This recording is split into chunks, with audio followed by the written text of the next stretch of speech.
to Jewish Women Talk About Midlife. Hi, I'm Devora Krasnianski, and I've been coaching women for a long time in all areas of life, including women in midlife. Midlife is an exciting time, but it's also confusing, and so I invite experts to join me here as we unpack this crazy and interesting time of our lives. You can join our conversations on our Facebook group, Jewish Women Talk About Midlife, and on our website, Jewish Midlife. Midlife gets us thinking and growing in so many aspects of our lives. In this conversation, we're talking about starting and growing a business. I spoke with Dr. Azi Jankovic, a business consultant and entrepreneur, about starting a new business at any age. It's never too late to start a business, and there's all sorts of reasons why women choose to start and grow their business. For some, it's about the money. Others want to use their time productively, and others have something they want to contribute to the world or share their passions and expertise. Everyone's why is unique to their situation, and so their hows will also be. In this conversation, Dr. Azi shared some core mindsets and practical points to get your business started on its path of growth and success. Enjoy. Midlife is a big unknown phase at this point, and there's so many questions, and that's what we're trying to address, the wide range of questions. And a question that I get a lot is like, what should I do with the next half of my life? I don't like the work I was doing, or I wasn't able to work until now, or I was busy with my family. I want to do something. And people have all kinds of questions about going back to work.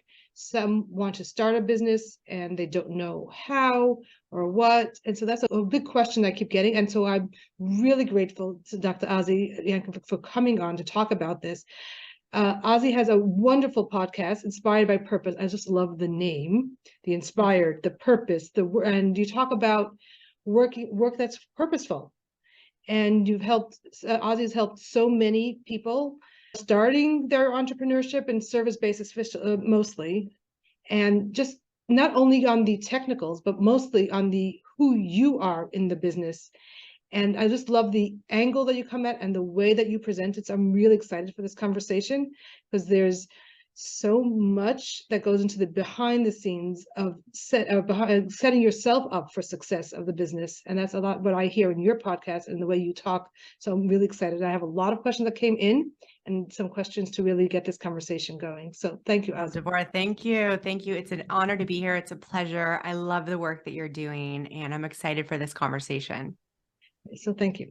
So a question that comes up first is, can I even start a business at my age, whatever my age means? But we're talking to midlife, and I don't think that it makes a difference of what age you're at. Anyone can start a business, but I think that there's something under that question. It's like, can I even start? So can you talk to that a little bit? Oh my goodness, yes. I think what happens as we get older is that we hang on to these ideas, these paradigms of what we think reality is, right? So perhaps we grew up and we saw business a certain way. Maybe when people think about a business, they think of a business like Zoom, or they think of a restaurant chain, or, perhaps they have something in mind. But I'm here today to say to you, let's put that aside and let's make this as simple as we possibly can. Now, I'm going to give you an example that happened in my own life about 2 weeks ago. It was last week. My 18-year-old daughter is looking for some extra pocket change so she can go on her graduation trip to Italy in a few weeks.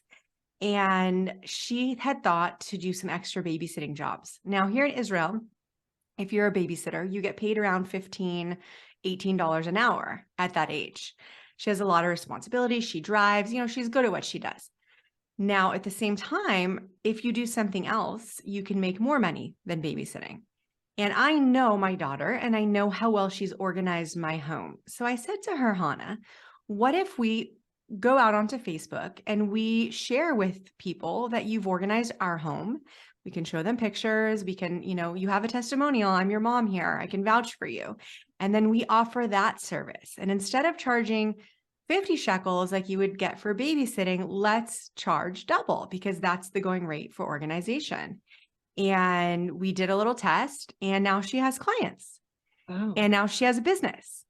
So I would love to talk about that model. I call it the flexible startup model. Simplify, simplify, simplify, and make this doable. Because yes, anyone can start a business when you learn to take on this new mindset, really taking on a beginner's mindset about business can go so, so far. So then the question is, what could my business be? Your daughter has that skill, and she has you to kind of guide her and say, look what you can do.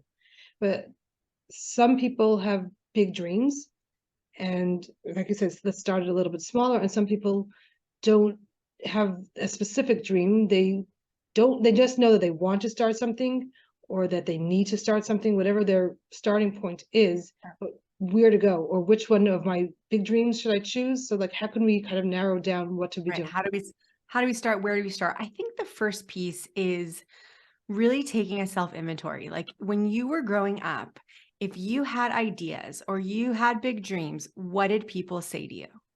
And I think it's also really worth looking at those narratives, those thoughts in our own minds, right? So, what happens when you think to yourself, wow, I want to start that restaurant chain? And then in come the voices, oh, it's going to be so hard, or what if it fails, or you can't really do that, or you don't know enough, or all of the different, thoughts that can come up. So I think it's really worth giving yourself the freedom to explore and to play and to try new things. And when it comes down to like choosing what it is you're going to do, I'm actually not one to say just follow your passion, right? So my daughter could have a passion for butterflies, but that doesn't necessarily mean she needs to start a butterfly estuary. I think it's about maybe that would be a big hit here. Who knows? But it's this combination. If you've ever seen Ikigai, it's this Japanese model for looking at where to put my energy in this life. What do I do? And there's an intersection at what am I excited about? What am I interested in? What are my passions? And what are my skill sets? I believe those can grow and evolve. We can always learn how to do new things. And then what are people going to pay me for? And finding the intersection of those things. So for her, it was organization, and maybe that'll evolve and turn into something else. For someone else, let's say it's the restaurant chain. Someone's passionate about starting a cupcake restaurant, cupcake cafe. And they're intimidated because they don't want to have to take out the lease for the store and then decorate the store and then buy the supplies and get the certifications. And, this is a big undertaking. It is no wonder that anyone would think twice or even stop in their tracks when trying to do something that seems big like this. But here's where I come in and I say, let's use the flexible startup model. Let's bake some cupcakes in our kitchen. Let's have our family taste them. And let's see how our family likes them. Let's have some friends over to taste the cupcakes.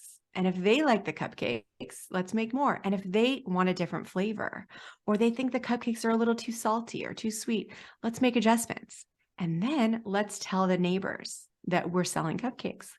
And we'll sell them for a really reasonable price. And we will make sure that our neighbors are happy with their cupcakes, or we'll replace the cupcakes. And after the neighbors buy the cupcakes, we'll ask them what other flavors they want. What do they want more of? And pretty soon you're sharing your offers, you're selling what you have, and you're making money to fuel your ability to make more cupcakes and offer them to more people and gather more feedback. And pretty soon you have a whole business, you have delivery people. And at that point, perhaps it would be time to open up your store if you decide to go that route. So do you see the difference in terms of looking at that big, scary commitment on one hand, or having this very flexible, very free, very playful, and yet strategic and intelligent way of starting a business? It's a lot less intimidating and it's a lot more sustainable. And so I think that kind of addresses some of that. Who am I to start a business? It's like, I can bake cookies. I mean, obviously, if you're thinking about cupcakes, you have something about cupcakes, because that wouldn't talk to me at all, because I'm not the baker at all. But it talks to them for whatever. Otherwise, I wouldn't be picking cupcakes. And as if like, Sure. who has made money in the neighborhood? Oh, someone's made money making cupcakes, I can do it too. Or somebody's made money making cupcakes in Cleveland. I'm not going to be the competition in my local place, so I can do that too. It's more like really, really going back to yourself and what do you Yeah, like to do? absolutely. So I think it's very much about what you like to do. And it's also about staying on the pulse of what people want from you. Now, I'll share a personal story with you. that I took a hiatus from business. I was really in a position, I became an entrepreneur by accident. I was an educator. I had a doctorate in education in the States, and then I moved to Israel, and my life was turned upside down. And I didn't I didn't foresee myself in the formal field of education here in Israel. And I started pursuing my passions instead. One thing led to another, and I became an entrepreneur. That's a whole story. But I think that it's so interesting to stay in tune with what people want. So in the beginning for me, when I became an entrepreneur, it was because people were asking me, Azi, how did you start a podcast? How did you write a book? How are you making these ads on social media? And I would answer their questions. And pretty soon they were coming back to me with more and more and more. And it made sense to charge money for my time. So that's how I started. At the same time, I was letting my business run me when I first started. And I became really busy. I started running coaching groups and masterminds, and I was having, $25,000 launches for 12-week programs. And it was like I was working a little bit and I was starting to make good money. But Devora, I was really letting my business run me. I didn't set up the boundaries that I needed to have in my business. I didn't come about it from as structured of a place as I think I needed to. But again, that's because I sort of fell into entrepreneurship. Now I took a break and I strategized and I stepped back and I decided to slowly get back into entrepreneurship this past January. So I had spent 2022 working in video production with my husband, who's been running a production company for 20 years. And I'd been learning about marketing and video production. And I was also working on marketing that business. It's called Kesher Video. And I was working on that and I was loving it. But at the same time, I missed my own podcast. I missed having my own clients. And I wanted to dip my toes back in. So January rolls around and I had a reunion of some of my old clients. And we spoke about our experiences and where they're at now. And some of them shared what they'd learned in the program with me. Now, that is what I call evidence, okay? Anywhere in your business process, whether you're baking cupcakes or you're starting a podcast or you're opening a consulting business, you want to be in tune with and you want to be connected with the results, the impact that you're having on people, because that's what motivates you. That's what prevents us from burnout. So I was listening to some of the feedback. I thought to myself, you know what, maybe I'll just do a group. Maybe I'll do a little group. I'll do something to get back into the groove. And I launched a group. And within a couple of weeks, I had a lovely group of women together for a 6-month mastermind. And I also decided, in celebration of a couple thousand followers on Instagram, I would do a giveaway. So I launched this giveaway. I created a little flyer on Canva and I put it out on social media. And I had a link to a Google Doc. Okay. Now on that Google Doc, I want you to listen carefully. I asked for the name and the email address. And then I asked, what business are you in? What are your goals for your business? And what are your challenges with your business? Now, after I announced the winners to the giveaway, I had data in my hands from dozens of ideal clients, and I knew their exact struggles. So not only did I send out a mass email announcing the winners and announcing some of the new offers that I had, I sent individualized emails to each entrant who had issues, challenges that I thought I could address. I was able to bring in new clients just from those emails. Okay. So that is about staying connected with what people need and what you're able to then provide them. Flash forward a few months. Here I am. It's May of 2023 and I'm podcasting and I've just put out episode 87 today. Episode 88 comes out next week. It is with my absolute hero, my number one hero in the world, Dr. Edith Eva Eger. And I'm just so excited about my podcast. And one of the things that we do to promote it is that we create little clips. So Devora, have you ever scrolled through Facebook and you see, an image from, okay, you see the clips. So they're 1 minute, you get a highlight. Whether or not you listen to the podcast, it promotes the podcast and it also promotes my guests' work. Okay. I love highlighting my guests. Now, I revisited the giveaway data last week, and I started noticing a pattern that many of the women who were struggling in their marketing were not utilizing video. So I had this moment and I thought to myself, I'm producing video clips for my podcast guests, and they're looking amazing. And when I reflect back on my own business journey, I have hired social media teams since 2020. And the number one thing they've asked me for are video clips. Now, when I was getting started, I would pick up my phone and I would look at it and I never looked right and the lighting wasn't right. And I was, everything I would say, it was like not making sense. I didn't look competent. I wasn't feeling confident and I could never send them the clips. And it was so unfortunate because I was paying good money for social media. And I was really missing out on this opportunity to connect with my ideal clients. So I had this flashback. I'm thinking of the podcast clips and I'm reading this data and this light bulb goes on. And I think to myself, what would happen if I start offering this as a service? Like, what would happen if I hop on a call with an incredible entrepreneur like yourself? I interview you about what lights you up, some of the challenges your clients have, the things you offer, the results you give to them. I make you clips and you can use those clips on all of your marketing. And they're going to look amazing and you're going to sound amazing. You're going to look competent and you're going to be friendly and everything that you'll need to market strategically. So I mentioned this to a friend of mine last week. I said to her, she's an entrepreneur also. I said, listen, I have this idea. I was just wondering what you think about it. She says to me, Azi, what are you charging? And I threw a number out and she said, all right, sign me up. And I had a client and it was like the coolest thing. So then I went on social media and someone reached out to me that afternoon and I noticed she had only static posts on her Instagram. And I mentioned this to her and she expressed interest and boom, another client. This has been happening every single day since last week. Okay. I'll be really honest with you, selling coaching packages has not always happened so quickly. For whatever reason, this is just an easy sell.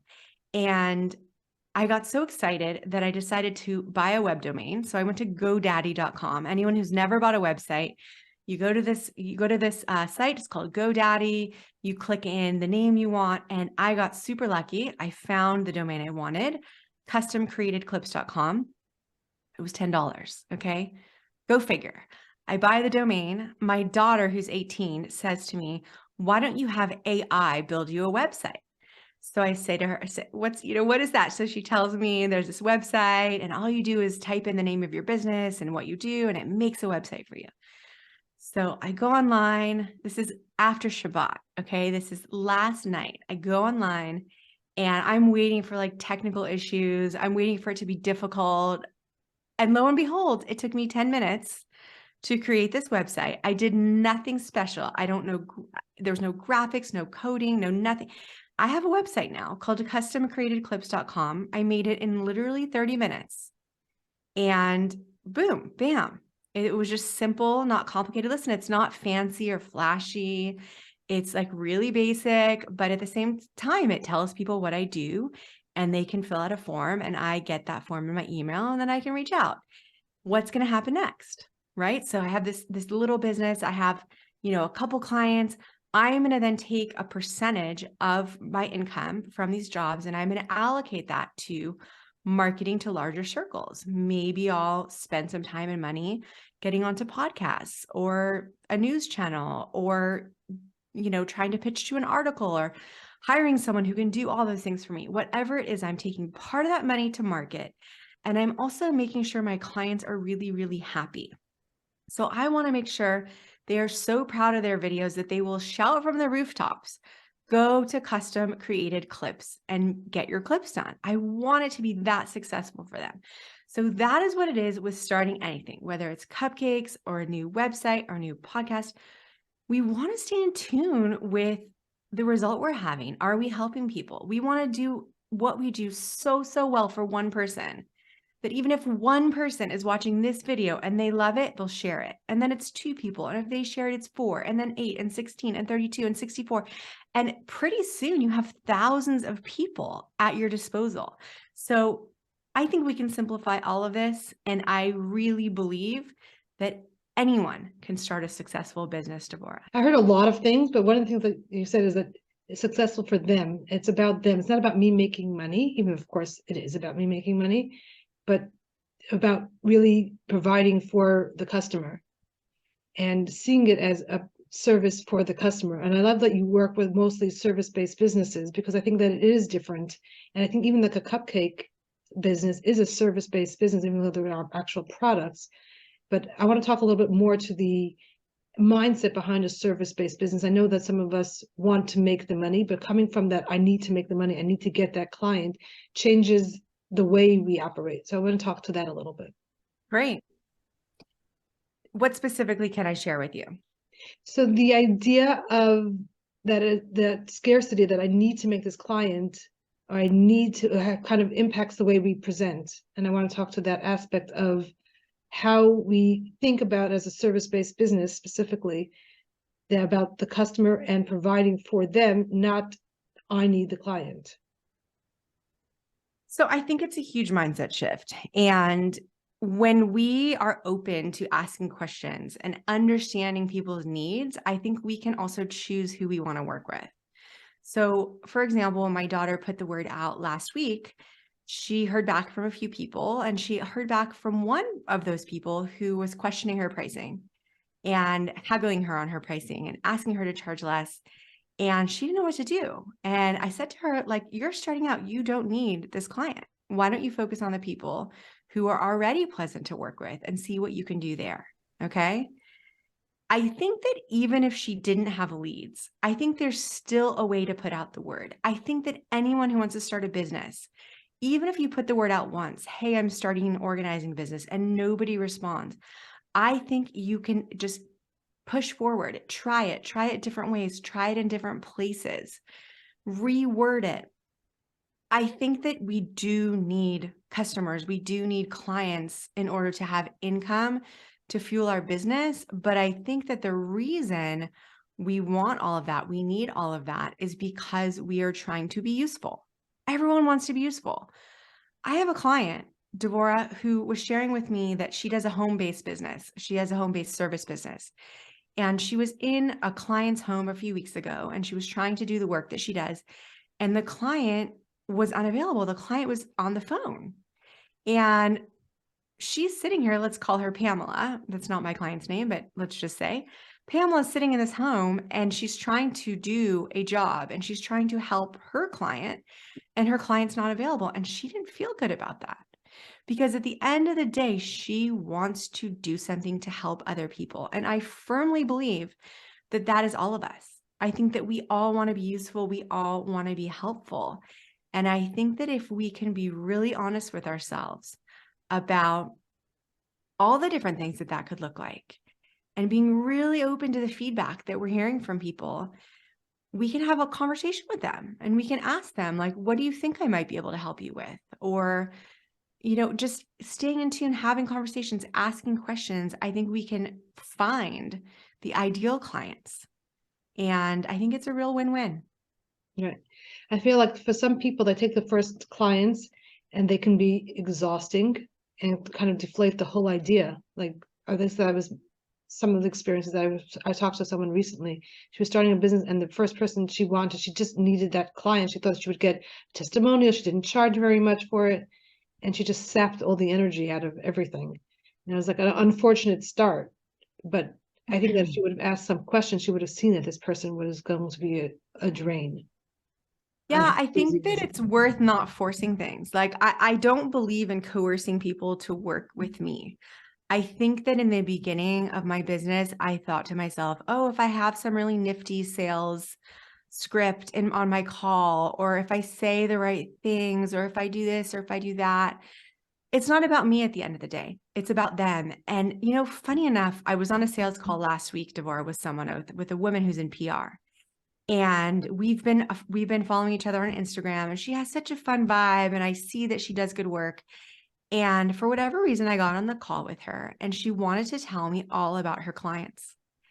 And at one point I said to her, I know that you're good at what you do. So let's talk about me and what I need and how you might be able to help me. Right? She was so in this mindset of trying to prove herself to me. And maybe it was her way of like trying to sell, or I don't know what was going on. But at the end of the day, what is sales about? It's about getting in tune with what someone else needs and seeing if your Lego pieces fit together. That's all it is. We're looking for a match, and maybe not everybody's going to be our match. I think that it's worth putting this out there. There's a number in the world of sales. 9 out of 10 sales calls end with the word no. 9 out of 10. I meet people these days that have 7 out of 10 that they do close. I think it's possible, but I think it's really worth considering when you're starting out. Not everyone's going to be a fit. And it doesn't mean anything about you. It just means you're not in sync. You're not synchronized. Maybe there's something else for you or someone else for you. Maybe it's not the right time.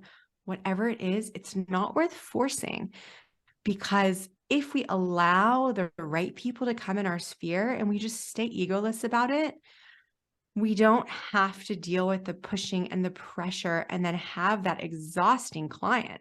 Don't exhaust yourself to get the client, and you won't feel exhausted.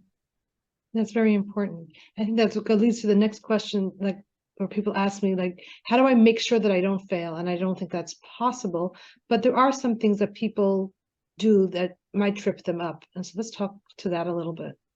Sure. So I think that we have to reframe failure. We have to reframe failure, and we have to look at everything as feedback. Everything you do is an opportunity for you to learn, for you to grow, for you to improve as a person and as a business owner. So if you take my flexible approach, and let's say you start out by selling your cupcakes to the neighborhood, and for whatever reason, you put the wrong ingredient in there. You put chocolate flavor instead of strawberry, and none of your orders went through right, and your customers didn't like those chocolate cupcakes because they ordered strawberries. Is that a failure, or is that a learning experience? You can look at it either way. And it's not a huge failure because you didn't offer it to that many people. It wasn't on a mass scale. It wasn't in your bakery. It's something that you can handle, right? You're taking on as much as you can handle, as you can chew, and you can learn from that. So if someone were to look at that as a failure, they could look at themselves and say, wow, I don't know how to bake. I can't keep my ingredients straight. I should just get out of this industry while I can. They can call that a failure. Or they can learn, okay, what do I need to do in my process to ensure that the right ingredients get in? What do I do if a customer is not happy? How can I deal with that? How can I serve them? How can I make it up to them? I think there's always a way to learn. And I think if we take this flexible approach, there is no failure that you cannot withstand.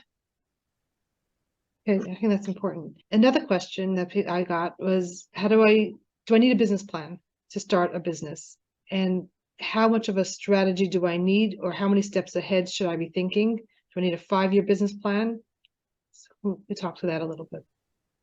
So, it's funny because I think if you were to do a Google search or even ask ChatGPT, what do I need to have a business plan? You would come up with like 74,000 different options. So here's what I want to say about a business plan. I believe in setting concrete goals. So for example, in our mastermind, we set a 6-month goal. With that being said, we're going to be flexible. We're going to make sure that our goal is strategic. We're going to make sure it's measurable. So I might say something, a client might say something like, I want to have 100 recurring orders for my cupcake business every week. I keep using this example, and believe it or not, I don't even eat a lot of cupcakes, but I just think it's fun to talk about. Salad business. Let's talk about a salad business. I want to have, for my home delivery business, my salad home delivery business, 100 recurring clients in 6 months. So you'd step back and you'd think to yourself, what do I need to do to get to that point? Now, let's say that you're starting off with week 1, let's say you have 5. You want to do your numbers. You want to figure out, what's my plan to grow? What are the different marketing strategies that I can do that are low cost or no cost? How can I encourage my customers to market on a word of mouth basis, right? What are the things that I can do to grow this business? And you're going to want to make a list of all those actions. And as you go through them each week and do all of the things to grow your business, you want to take stock of them. I say take stock of them once a week. So let's say you do 20 different things to grow your business each week. Now, those 20 things could include 5 social media posts, sending 10 emails, 5 texts. It could include putting a sign on the corner of at the community center on the bulletin board. Whatever you're doing to grow your business, mentioning it in a conversation, going to a networking event, anything you're doing. For some of us who are further along, paid advertising.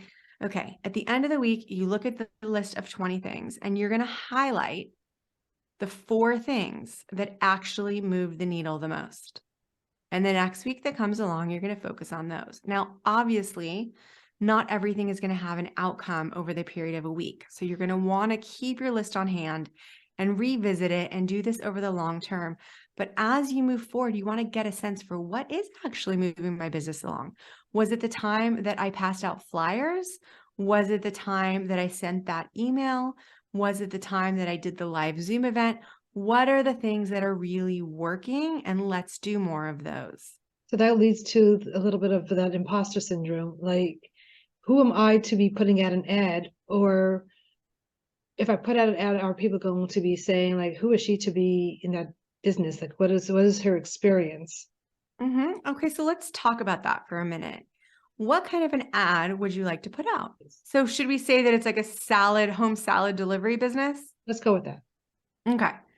You got your home salad delivery business, and let's say you're not a chef. So you're feeling a little insecure, like, who am I to make a salad? You want to put out the flyer, but there's this, who am I to make a salad? I'm not a chef and I don't have an organic garden in my backyard. And what if someone thinks I should have an organic garden in my backyard?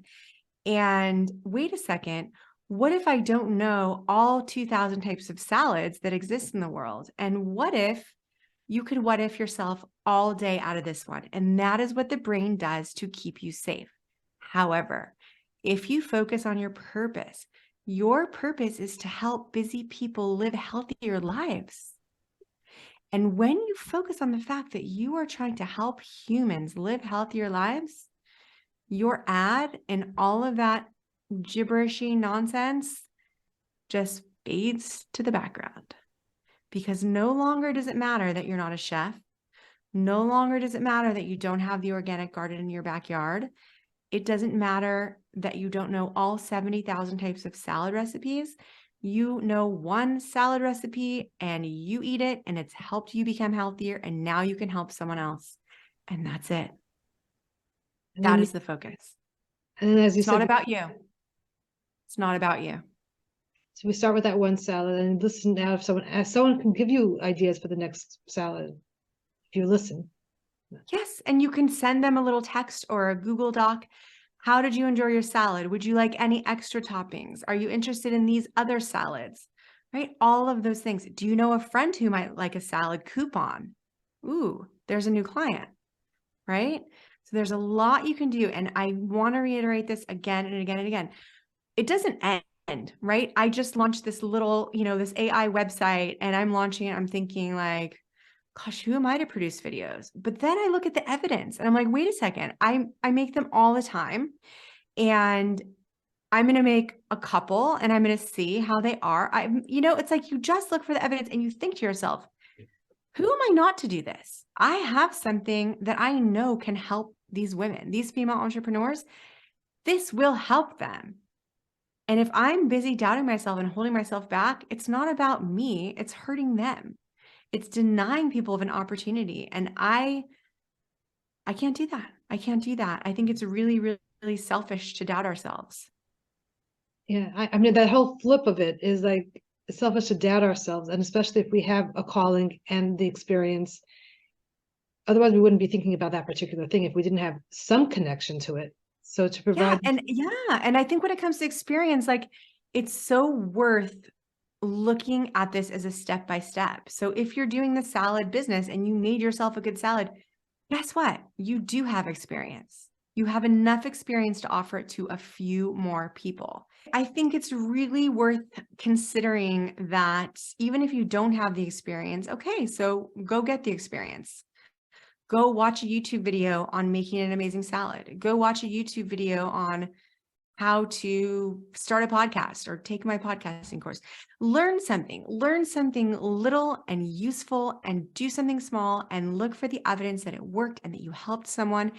And just remember, it is about helping someone else. About helping someone else, not everybody. You don't have to, but it worked for me in this one, imposters. I don't have to be the best at what I'm doing for everybody. I have to be helping some people in my style, different boutiques for different people. And I think that I tell myself that all the time, that I don't have to be the best. I know I was like in school, I was the best, we always work toward that. But I think that just being able to help some people, and someone else can help other people, and someone else can help the other people, and different personalities will connect with different people. We don't have to be everything for everybody. I think that kind of brought me back down to manageable. I don't have to do everything. Absolutely. Not everyone likes puppies. So I think it's worth remembering that not everyone needs to like whatever you're doing, because there are so many different kinds of people in the world and we all like different things. And, ultimately you mentioned that when you were in school, you were the best. And I think that a Well, I student, wasn't. I was aiming for the best, because I think that's how our schools are set up. Is all about yes, you get the honor certificate, but this is a whole different conversation. I don't even want to start. yes. Well, it's the an real important thing. conversation because we are in this competitive environment in school where there are the winners and the losers. And in the real world that is not artificial, there's no such thing, because everyone brings something beautiful to the table and we do it in different ways. And something interesting, most entrepreneurs are not A students, because they're not the students who have that mentality in mind. They're the students who didn't necessarily excel in school. And so they had to look for other ways and to express themselves and feel successful. And so they might have pursued a passion. And they also were not afraid of not being the best when they went out and started their businesses. They just wanted to do the thing. The A+ student has far further to get out of their own way, because if they're trying to please everyone and be the best and be all things, it's going to be an uphill battle. So if you were an A student, I would say it's time to just relax your standards and allow yourself to play and just take one baby step at a time. And you're not going. What I told myself is, you're not. This is the time to not be the A student. And it was something that I had to really work through and talk to myself. You don't have to be the A student anymore. It wasn't all that important back then either, but that's a whole different topic. But yeah, I think it's worth considering also, like, what does it even mean to be an A student? Does the world even need, sometimes it's better to put simple things out into the world. If we are so busy trying to overthink and make the world's greatest salad, our poor neighbors are not going to have the lunches that they so want and need, because we're so busy at home ordering exotic ingredients from Spain to make our salad an A+. They don't need that. They just need a salad. I think that for me, that was a major shift. Is like, doesn't need to be the best or make everybody happy. I mean, make enough people happy, but not everybody, because it's not even going to ever happen. So just let somebody else go to a different boutique, or somebody else can just not get what I'm offering. And that's okay too. Yeah, absolutely. Some people like Trader Joe's, some people like Whole Foods, other people like Vaughn's. That's the beauty of the online world too, Devora. It's so interesting. I was thinking to myself, in the olden days, if there were a general store and someone opened a general store across the street, you would have a competition, because you have 200 neighbors. And the 200 neighbors are either going to go to one or they're going to go to the other. And ultimately, one of those stores can start selling something different or doing something different. Let them figure it out. But the bottom line is, today, our market is huge. When you work online, you have millions and millions and millions of people at your disposal. And the idea of competition just fades to the background, because you get to be you and you get to speak your unique message out into the world. And you need to connect, you get to connect with your people, and your people are going to find you. Which actually leads to the whole conversation about how much to work on the business and how much to work in the business. And part of the on the business is the networking. So just to differentiate, working in the business is doing what you love to do, and working on the business is the marketing, is the bookkeeping, is the networking. So what would be, in your experience, to start, or which may be different when you're actually in the business, of how much to work on versus in? You know what I would say? I would say at the beginning, just write down every single thing you're doing in your business and every single thing you're doing on your business, and write down how long you're spending on each thing. And after a month or two, you can have a look at that list and you can think to yourself, what are the things that are working? What are the things that I like doing? And what are the things that are outsourceable? Maybe I can have someone else do my social media posting, and that's not going to cost me as much money as getting someone else to make the salads, right? So you're going to look at, what are the pieces that I like? What are the pieces that I don't like? What can I outsource? What can I do more of? I mean, maybe working on your business can look different ways. And so perhaps you love going to networking events, but you don't love social media. So you might just focus on networking events and doing what you love. And I think the more that you can do what you love, it doesn't really matter what you're on or you're in, you're getting business, you're bringing it in. And, I do think that's an important piece. A lot of entrepreneurs struggle with the marketing of their businesses and the sales in their business. And certainly you can outsource a lot of those things over time.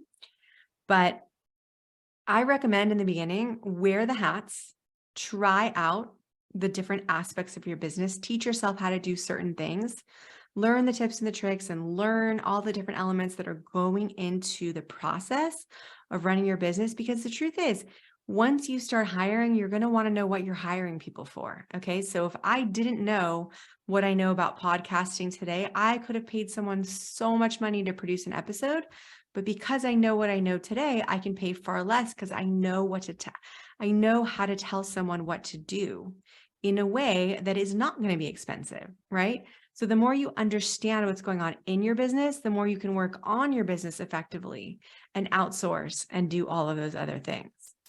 The balance of, but I don't have any money to outsource it, so I need to learn it, and I need to learn it to do it, versus investing upfront a little bit in your business. So something that you're going to spend 30, 40 hours learning, that's money that you could have been spending in your business or working with a client, rather than something that you don't even like to do, but you're learning how to do, like learning how to make a website. It's not something Yeah. I think there's trade-offs. We all have to think out of the box these days. Ask ChatGPT how to do X, Y, or Z. If you don't like the answer, say, ChatGPT, give me a faster way. Go on YouTube, watch the videos. Like, there is so much information at your disposal. I can't tell you how many of my clients come to me and they ask me how to do things that they could just go onto Google and ask Google, and Google would give them a 1-minute video. People are so disempowered in our generation. The generation of midlifers is unbelievably disempowered when it comes to technology. They say, oh, I'll ask my husband how to do it. I'll call my son or my daughter. Or they never think to themselves, I can go on and I can actually learn how to do something. They can feel so overwhelmed and they might think it's so hard. And yet, if they can just be open-minded and patient and be open to solutions, ask people certainly for advice, but know that there could be very simple solutions out there. You can make a website in under an hour, and you don't have to know any coding skills whatsoever. I just did it yesterday. I'll give you a link. Like, there are so many solutions out there, Devora. People can start businesses with zero investment of money and very little time investment.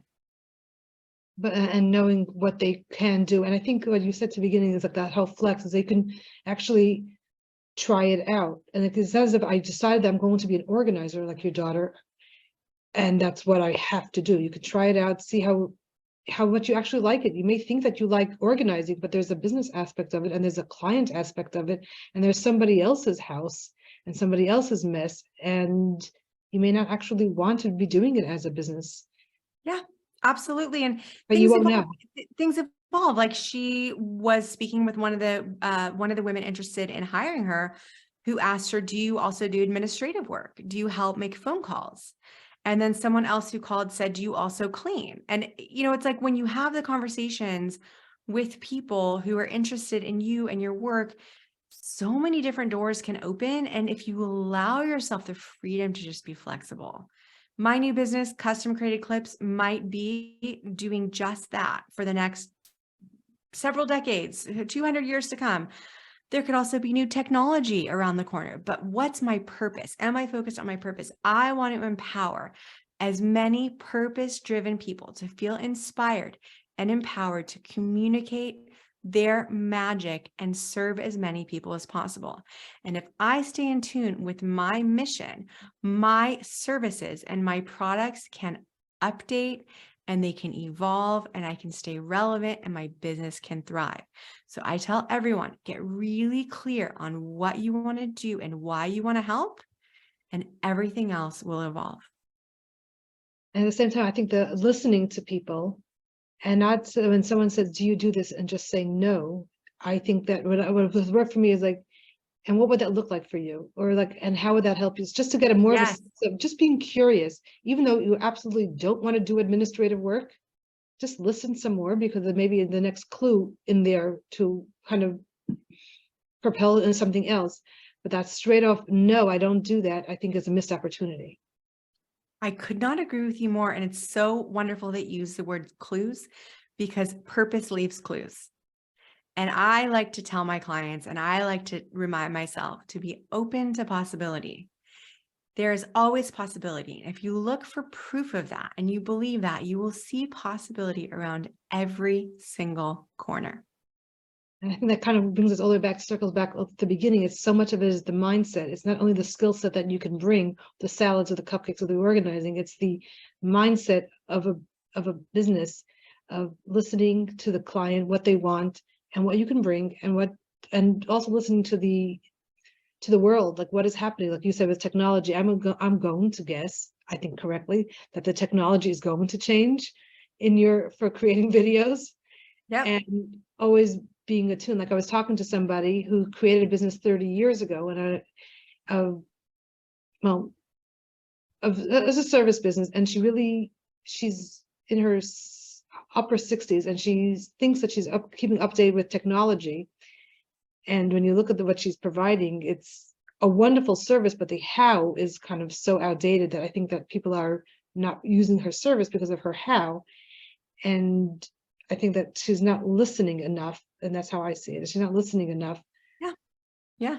So staying in tune with your why, being flexible with your how. In the case of this video clip business, I think that one thing about it will withstand the test of time, and that's human contact. Because we're going to have AI doing all of our coding. We're going to have robots doing so many things for us, but there's one thing that AI will never be able to do, which is connect. Human to human connection. And I think that it's a really important piece to all of our businesses because, I'll tell you something interesting. My daughter, the same daughter, I keep talking about her. I love her so much. She had a job at a cafe last year.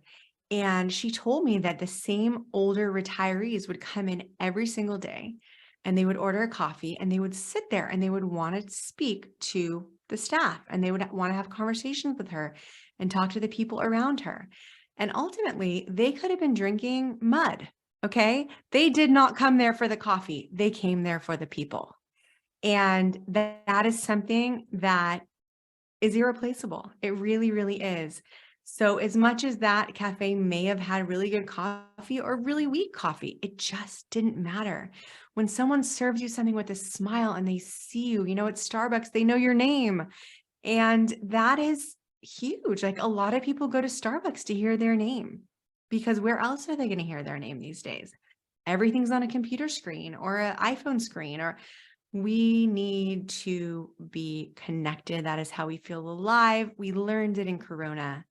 And so I want to say that for me and for anyone listening, the more we can do to just foster that connection with people, that's something that'll never be taken away from us. I think it's the personalized, because like you said, there's so much online and what are you bringing and your style bringing? It's the you connecting with the client, the person in the client, not so much the service, not so much the service. Like, unless people are really looking only for price, which I think that we're focusing more on the style of the service that we're providing and not providing the cheapest price. There are some people who are going to go only for the cheapest price, but you don't have to be that one who sells at the cheapest price. I think it's providing the service, providing the you in the service is really a guiding piece. What are you bringing to their life or to their work or to whatever it is that they're offering to buy from you? I think Yeah, they sell the same apples at the 99-cent store or Whole Foods. A 99-cent store has organic apples. Where do you want to shop? It's totally up to you. You get to choose what environment you want to be in, what customer service are you interested in, all of those things. What price point? What was that? Yeah, so you pay for the customer service, but it is the service, the whole experience. Right. And for some people, they feel really amazing going to the 99-cent store and having that sense of accomplishment that they got the deal. And I think there's really just something for everyone. And it's about staying in tune with, like, what do you feel good about providing? What do you feel good about? What do your customers need? What do people want to receive? I definitely don't believe in winning by having the lowest price, because that is where resentment happens, right? Like, if somebody's going to offer the absolute lowest price on something, they're not going to be fed. It's not enough energy. It's not enough money and energy coming in to feed their business. And we need to be energized by what's coming in so that we have the energy to do more of it and create more of it. So I'm definitely not about having that competition. I think it's good to know your market, but if you're doing something in one market, it's also worth considering. Like, if you're in the budget market, it's worth considering, how could I change my messaging and my branding and my marketing and then enter that market over there? Because you can. Which I think goes back to a whole other piece of where people are like, can I really charge that? Am I really like the budget? And then make sure that you're only providing budget amount of time. Whether it's like giving so much of your time for a lower cost, is it because you really want to help that one person? So then take that on as a pro bono, or know that's your one pro bono case. But so providing the service at a lower cost for everybody is really undercharging yourself. And then I think that underselling yourself, and I really think that does lead to resentment.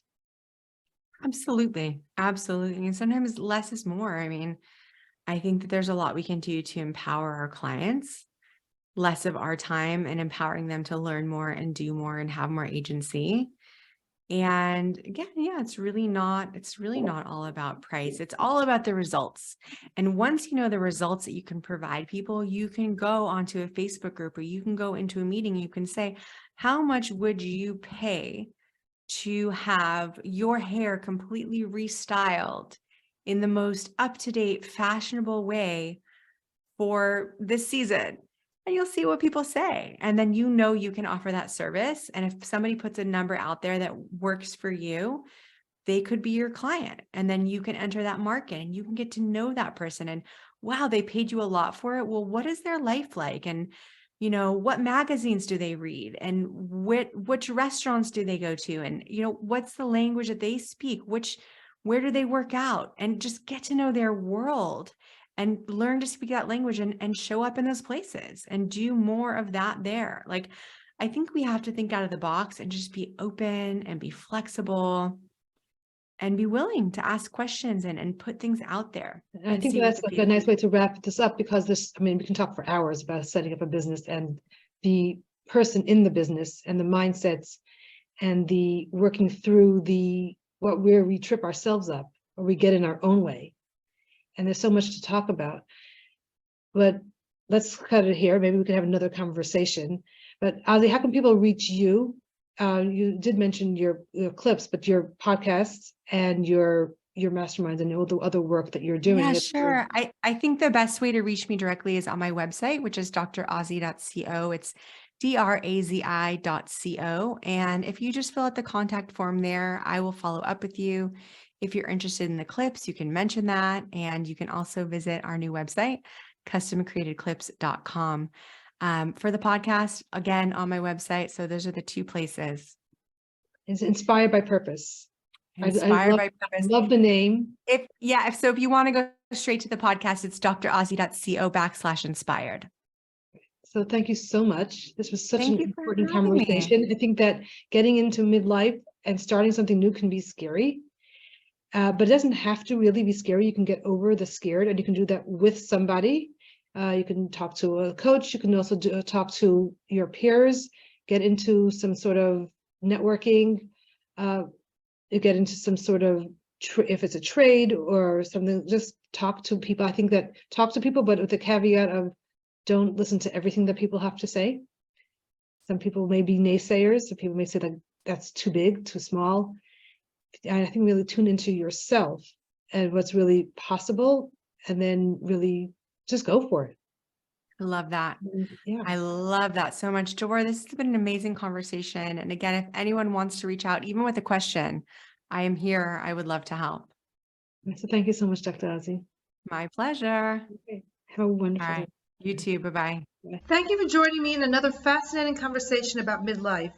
If you'd like to reach me, Devora Krasnianski, to talk about your midlife or anything else, you can reach me at jewishmidlife@gmail.com. You can also find us at our website, jewishmidlife.com, and follow us on Jewish Midlife on Instagram or Facebook, and join our conversations in our Facebook group at facebook.com/groups/JewishWomenTalkAboutMidlife. And share what we're doing with your friends and others in the midlife phase.